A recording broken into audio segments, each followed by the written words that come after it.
Sensibly 6. And on this vlog, I'm going to share with you my workout routine. Yes, what a way to spend your quarantine days at home more productively is by exercise and starting that more healthy lifestyle. But before we start, let me just share with you first my journey on when I started to have a more healthy lifestyle and being fit. Yes, and I do hope that by sharing you my journey, it would encourage you on how to jumpstart effectively a more healthy and fit lifestyle. And guess what? I started 8 years ago.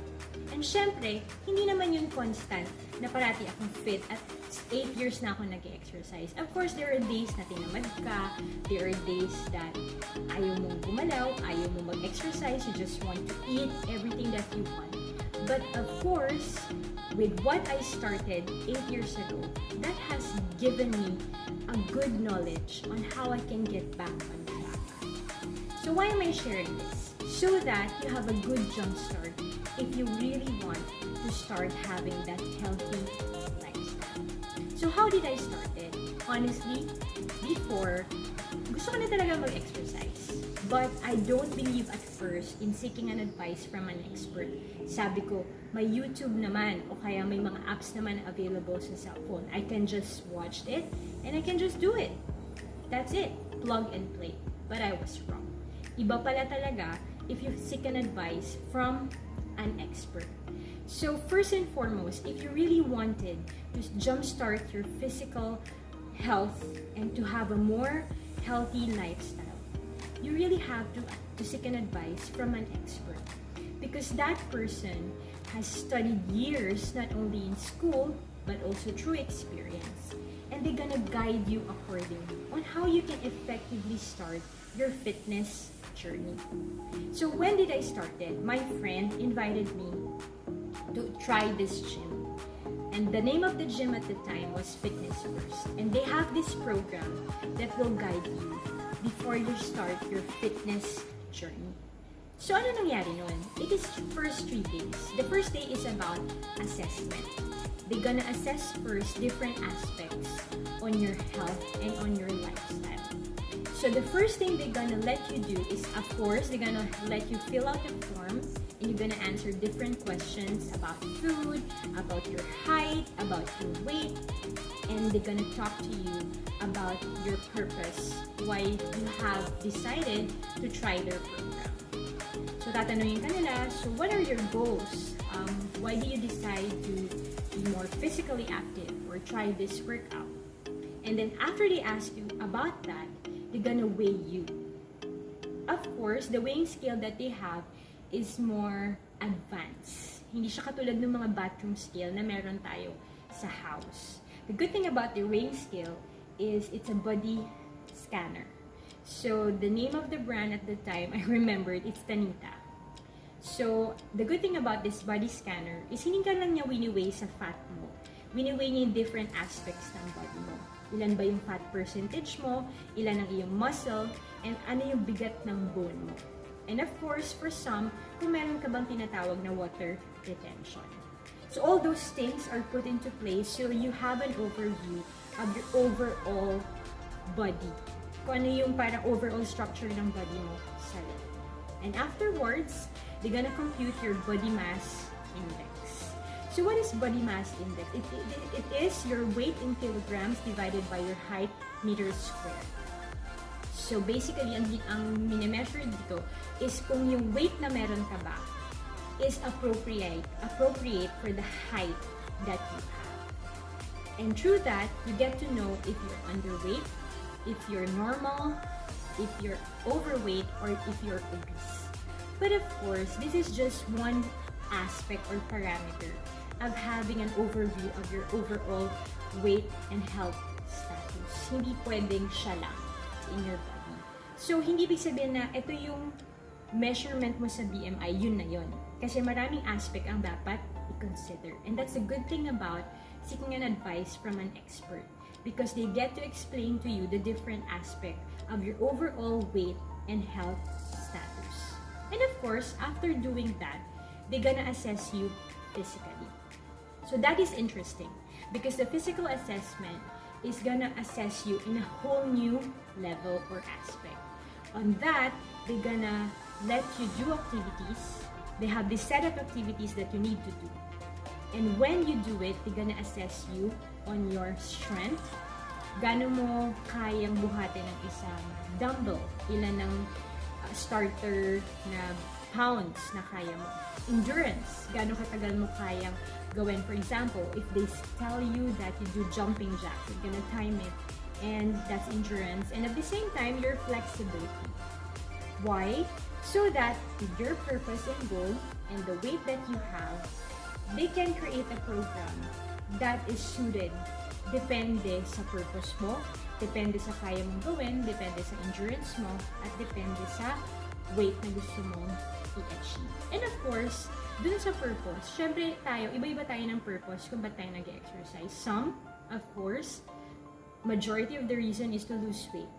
However, there are athletes that they're doing this because of the type of sports that they have. May mga athletes that are developing their strength.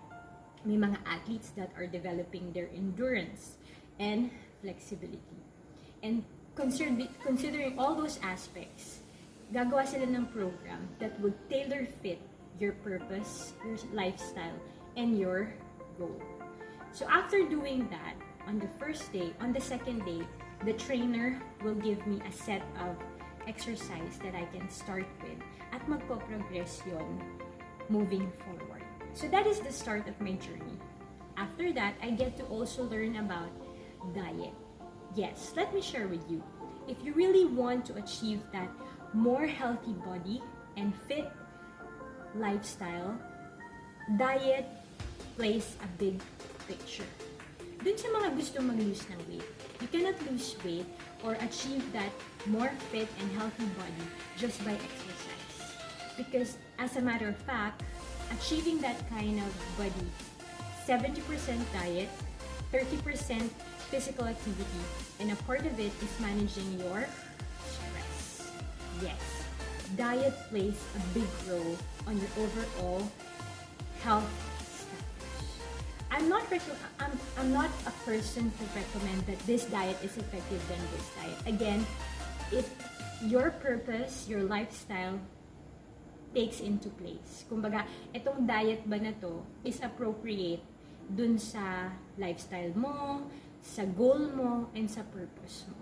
But of course, basically, the best diet pa din is balanced diet. I mean, you should have the right proportion of protein, right proportion of fat, right proportion of nutrients. Okay? And don't worry, we're gonna talk more about that on a different vlog. Okay, this is just for starters and to jumpstart your fitness and more healthy lifestyle. So first, seek an advice from an expert so that you have a good start in your fitness journey. Second is don't forget about your diet. Nag-treadmill ka nga, nag-exercise ka nga every day, but you keep on eating too much of those bad food. Okay, junk food, yes, you can eat it at least once a day or once a week. But too much is not good. So you have to take things in moderation. And of course, sa fitness journey, hindi naman yun agad na, sige ngayong araw na to, isang oras agad ako mag-exercise. You have to start small, but consistently. Yes. What's more effective for me when I started my fitness journey is developing the habit. Of course, hindi naman yan agad-agad na isang oras kaya mo mag-exercise. Start small. Gusto mo start ka muna ng 10 minutes this week. Ngayon, kapag kaya mo na ng 10 minutes, next week, you start 15 minutes. After 15 minutes, you increase it into 30 minutes. Para lang masana yung katawan mong nag-exercise every day. And one thing that really is effective for me is when I started to count or parang binilangan ko yung sarili ko. Like this 30 days challenge. So what I did is parang pag nakamiss ako ng day, babalik ulit ako sa day 1. Kasi diba sabi nila, to develop a habit, you have to do it for 21 days consistently. Pero because there are a lot of distractions nowadays, nag-increase na siya. 30 days. So I challenged myself that I would do this exercise or be physically active every day, no matter what, for 30 days. Kasi by doing that, parang winawire mo yung brain mo na mag-create ng pathway of being physically active. And kapag nasanay ka na, hanap-hanapin na yun ang katawan mo. Trust me, when you start it, darating ka sa point na kahit nakabakasyon ka, you exercise kahit saan ka magpunta. Let me share that for you to be more physically active and to stick to having a more healthy lifestyle is to have a more compelling goal. Of course, those short goals like, oh, I want to achieve this body before summer kasi magboborakay kami. Di ba? May mga ganyan kasi may outing ka or ikakasal ka. That's a good thing. But, paano pagtapos na yung event na yun? Babalik ka na ulit sa dati mong weight. You have to choose a goal that would push you beyond or would encourage you more. Let me give you an example. Because I work in a beauty and wellness industry, we have this client. One of the things that encouraged him to stick to being healthy is he wanted to be able to live longer so that he has the endurance and strength to play with his grandchildren. So that is a compelling goal. Kumbaga, nung nag-exercise siya, hindi na para lang sa sarili niya. He wants to be able to have a healthy lifestyle so that he could live longer and so that he could spend quality time with his children or his grandchildren. So yon, I think the best thing that could motivate and encourage you to stick to a more healthy lifestyle is by doing it not only for yourself, but you're doing it because you have a deeper purpose for it. I do encourage that at this point, you should learn how to love your body and yourself. Yes, we do have different bone structures. And because of that, hindi tayo lahat payat. Hindi ibig sabihin mataba ka is hindi ka na maganda or hindi ka na sexy. You have to embrace every inch of you. And if you don't have those things, like you don't have hips, like me, I don't have hips, you don't have boobs, you don't have butt, appreciate it because that is given to you. What you have to do is just enhance it, not to the point of killing yourself to exercise just to, be so payat. So yun. So I do hope that you're doing it not because you want to meet a certain standard or to fit a certain mold. You're doing this because you love yourself, and because you love yourself, you want to take care of yourself. So let me end this sharing by telling you that you have to do it not for anybody else, but for yourself. So that you have a more deeper purpose where you can exercise.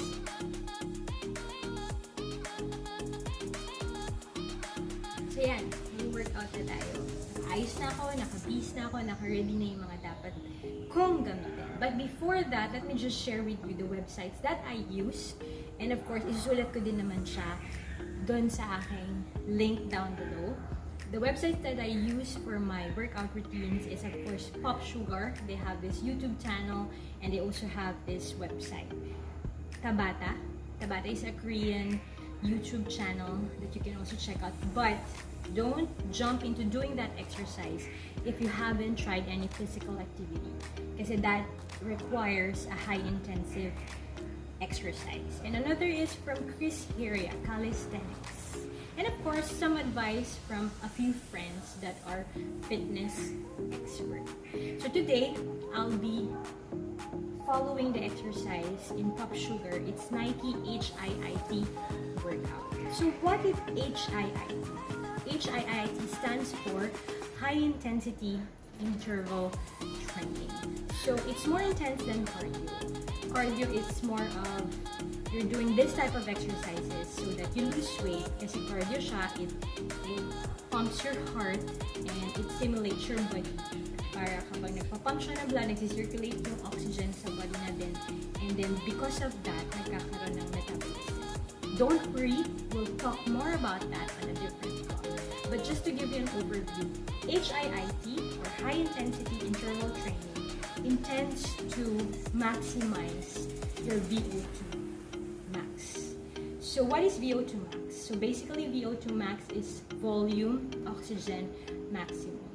The purpose of that is to somehow utilize your cardiorespiratory fitness or aerobic fitness. Kasi kapag gumagawa ka ng high intensity interval training, ginagawa mo yung exercise in a short period of time but with high intensity. Kumbaga, sa cardio na 60 minutes, sa HIIT, yung result ng cardio na 60 minutes can be delivered in just 20 minutes or 30 minutes of HIIT. So, ano yung nagagawa niya? So, because of that, because you're executing an exercise that is more intense on a short period of time, exert mo yung maximum lung capacity mo. And because of that, yung oxygen level on a certain activity is also nalalabas. That happens, nagkakaroon ng transportation of nutrients from your body into muscle. So, kung ano yung result nitong HIIT na to has the same effect when you do cardio of 60. So that's basically it. HIIT intends to maximize your cardiorespiratory fitness. But then again, because it is high intensity, you have to seek an advice from an expert before jumping into this type of exercise. Okay? So before you do and jump into any form of exercise, study, seek an advice from an expert.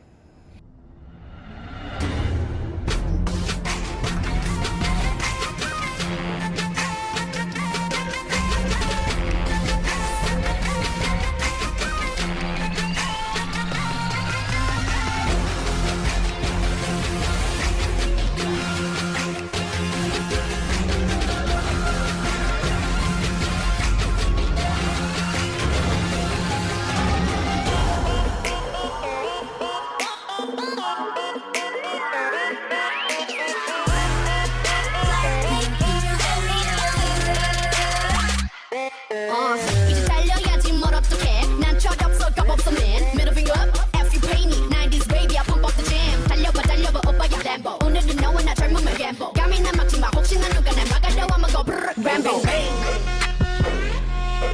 bang bang bang bang bang bang bang bang bang bang bang bang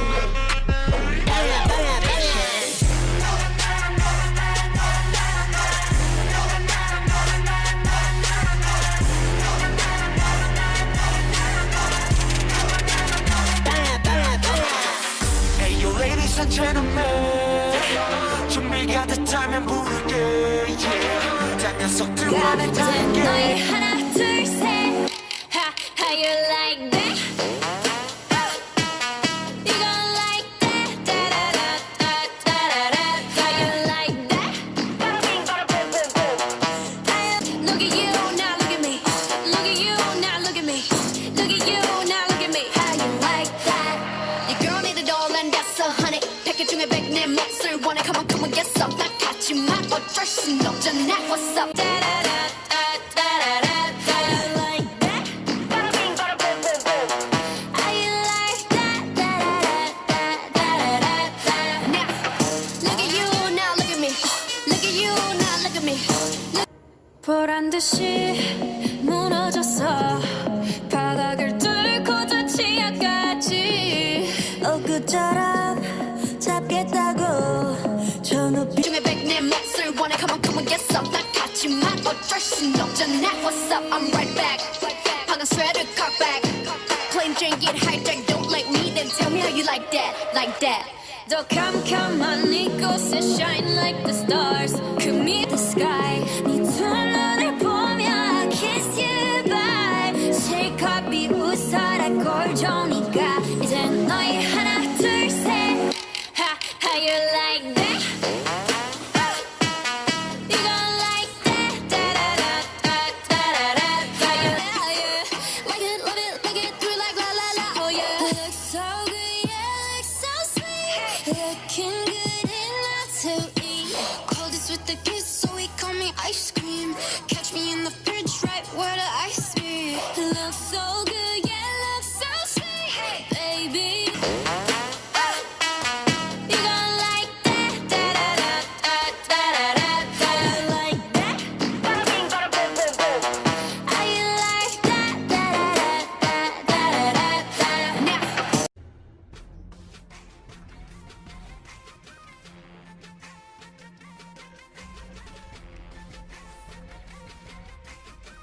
better slip it like a Slurpee. Snow cone chili, get it free like Willy. In the jeans like Billy, you be popping like a Willy.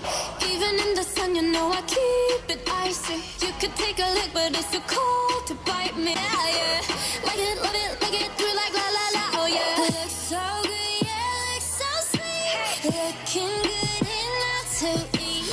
Cold cream, chilling like a villain, yeah, rah rah rah. 미친 듯한 속도 in my life, rah. 너무 빨라, 너는 되게 원한다면 그냥 지름 밀리지. 모르겠어, 난 같지만 어쩔 순 없잖아. What's up? I'm right back.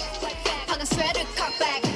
Plain Jane get hijacked, don't like me, then tell me how you like that, like that. 더 캄캄한 이곳에 shine like the stars. 그 미소를 띠며 I kiss you goodbye. She got me.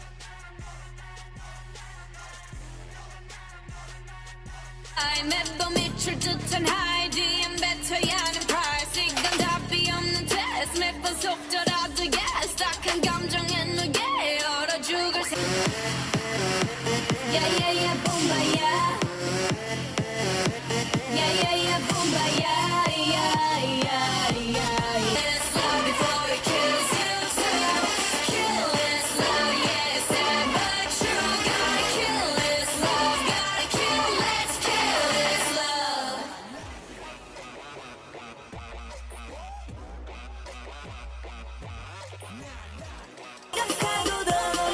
Back to the peak, 어디서든 특별해. Oh, 쳐다보, and we're gonna wanna dance like da-da-da-da-dun, da-da-da-da-dun, hold the bounce. Touch, touch, touch, touch, touch. Do-do-do bounce. 난 철없어, 겁없어, man. Middle finger up, F you pay me. 90s baby, I pump up the jam. 달려봐, 오빠야 Lambo. On and on and on. 내 전부를 너란 불길 속으로 던지고 싶어. Look at me.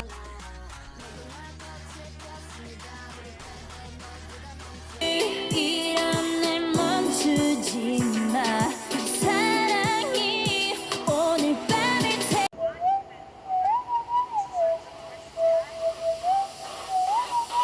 Like me. 대놓고 뺐지 너무래도 칼로 무배기 두 손엔 가득한 fat checks 궁금하면 해봐 fact check 눈 높인 꼭대기 물 만난 물고기 좀 톡해 난 toxic So that is where my 아직은 잘 모르겠